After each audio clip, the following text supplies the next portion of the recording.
Thank you, Lindy. Thank you, Joyce, for inviting me. It's a real privilege and honor to speak before you today here in Singapore. I have many fond memories of coming to Singapore. I have my dad and mother grew up here, and they're here in the front row in the audience. My auntie Sue Hong and my uncle P.S. and my wife Jean. So thank you to them for all their love and support throughout the years. So in a whole food plant-based way of eating, these are the new 4 food groups. Whole grains is one of the food groups, right? And those are things like oatmeal.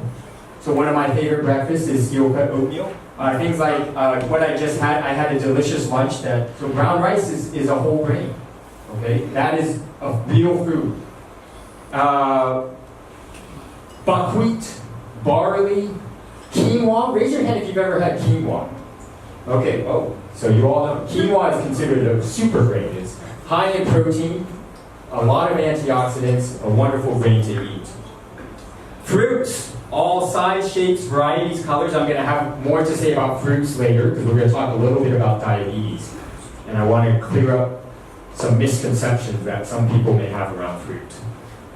Vegetables, so, the broad classes of vegetables we like to think of are your leafy green vegetables, so spinach and kale, and then your cruciferous vegetables, broccoli, cauliflower, cabbage, and then all your other types of vegetables, cucumber, eggplant, tomato, right? And then last, legumes.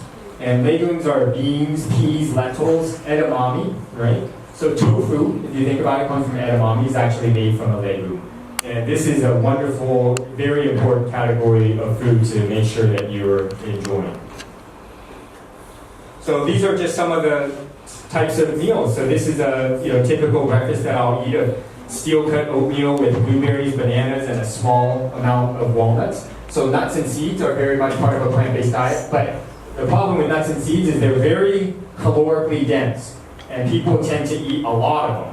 So for some of my patients who are trying to lose weight, then I tell them to really try to minimize it, keep it to less than 1 ounce of nuts and seeds per day.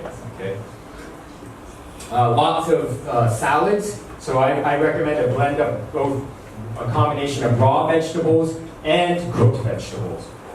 Any of these sort of radical diets that's all 100% raw, there's no evidence for it. There's no evidence that a 100% raw diet is superior to a combination of cooked and raw food. So I really, I like to keep a balance.